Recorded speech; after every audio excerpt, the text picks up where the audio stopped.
Hey guys, what's going on? Another little training video for you today. Today I want to talk about negotiations.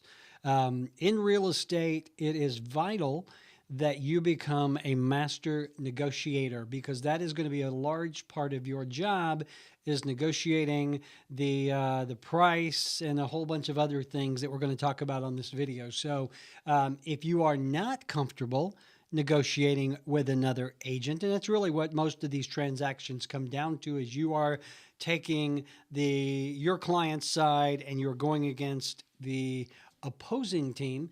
And honestly, he who negotiates best usually gets the best deal for their client. So if you're not comfortable in negotiations, if you don't have strong negotiating skills, then we need to do some training and some talking. It's not like you're playing poker across the table. Most negotiations are done either over the phone or via dot loop. It's knowing what to negotiate with, what to offer, what to accept, and that's where you become a good negotiator. So this is probably going to turn into multiple videos because this is a topic that can't easily be covered in just one. Today, I want to talk about the points of negotiation. I don't know why, but when I say negotiation, my mouth gets all twisted up. This video is about the various points that you will be negotiating during a typical deal. All right. So I want to look at each one of these and give you a couple of heads up about some things. So when you are going into a real estate deal, it doesn't matter if you are representing the buyer or the seller, lots of points for negotiation. Of course, the first one being price.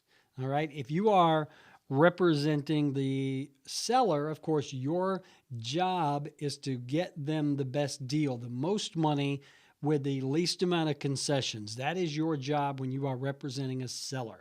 If you're representing a buyer, it is your job to get them the least amount of money paid with the most concessions. All right. And concessions are things like closing costs, that sort of thing.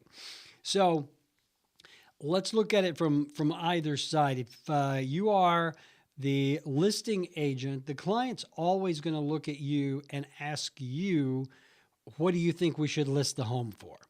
And you should be able to tell them pretty precisely because you've done your homework. You've looked at the comps, you've looked at the neighborhood, you've looked at the past history. You should have a really good idea of what that sweet spot is to get this home sold quickly. Now, you may look and there may be comps that run between $90 and $100. You've got to find the true comps, the same square footage, the same size, the same yard, similar amenities, that sort of thing. Just because one house in the neighborhood went for $100 a square foot and one went for $90 does not mean your seller's house is going to be on either end of the spectrum. You do your homework to figure that out, all right? But you want to get them the most money you can, preferably without overpricing the house, all right? Now, the price is market driven. You look at the comps, but you also look at what's going on in that neighborhood. Is the neighborhood on the rise?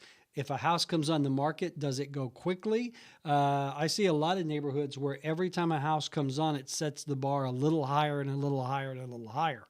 So as the agent, it's your job to find out all of that, present that to your client, the seller, and then advise them accordingly on what you think the price should be out of the gate.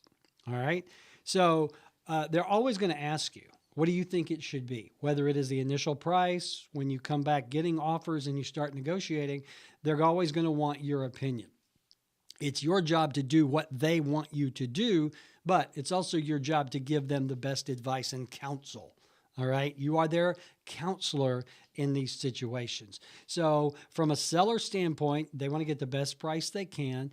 If you're representing the buyer, of course, you want to get the lowest price possible. Now, when it comes to negotiating price, you need to look at a couple of things. Number one, is the price fair?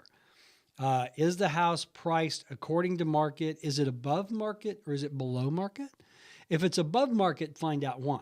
You know, again, it may be that there is a lot of competition for houses in this neighborhood. They come on the market, they go quickly. Why is the agent, or why has the agent listed the house at that price? If a house is under market, you need to find out why. Don't make the mistake of thinking, hey, here's a house, they've got it undervalued, it's a great deal. A lot of times there's a reason why that house is undervalued. Okay? Is there an issue with the house? Is there a problem with the neighborhood? Is there a problem with the owner? Are they in a situation where they have to sell quickly? You need to do your research before you make an offer on that property. So the first thing you look at is price. Is it fair? Is it above? Is it below? The other thing, if you're going to make an offer, I would look at is the days on market. The longer a house has been on market, the more open to offers that owner is going to be. If a house, and I've had this happen, I had a great house. It'd been on the market one day, and this realtor calls me up and gives me a super lowball offer. I told my client I'd just reject that outright. I wouldn't even talk to these folks until they were realistic. So if a house is fresh on market, if it's been on market less than 30 days, especially if it's getting a lot of activity, you need to understand they're not going to accept a lowball offer on a home that's only been on the market a few days. They haven't been on long enough to test the market. They're not going to take your lowball offer. So if you represent the buyer and the house has been on the market only a few days, you're going to have to make a realistic offer that's going to be pretty close to ask. On the other hand, if the house has been on market 60 days, 90 days, 120 days, a year, you are in a much better negotiating position to get a lower price on that house simply because there's no interest. The house has been on the market for a long time. It is stagnant. They will entertain any offer that comes their way. Now, don't be stupid. Don't come in and offer a super lowball offer, but you can offer a much lower price than you would have the day or the week that house went on the market. So you look at the price, you look at days on market, and then you look at, is there other interest in the house? And you know how our business works. In theory, you should be able to ask the agent if there's been a lot of activity, a lot of showings, are there offers coming, and expect them to be honest with you. I hate to break it to you, but 98% of the people in our business wouldn't know the truth if it hit them in the face. So, you can ask, is there, the house has been on the market a long time. Has there been a lot of interest? Have there been a lot of showings? At this point, that agent is probably eager just to get an offer. So they should be honest with you. No, we don't have any offers. No, we don't have anything working. So you look at the activity. Again, price, days on market, interest in the house. If the house is fairly priced, only been on the market a week and getting a ton of showings, they are not going to accept a lower offer. If the house is priced under market, if it's been on the market longer than 60 days and they are getting no offers, you can certainly be more aggressive in your pricing. All right. You can come in at a lower offer and probably get a better response than you would if it came back with just a few days on the market. All right. Those are the primary things you're going to look at when you're making an offer. And those are the things that are going to be negotiated on. All right. They're asking $250. You make an offer of $240 plus closing. They come back at $245 with half closing. In a real world, in a perfect world, you end up somewhere in the middle. But you have to be able to advise your client.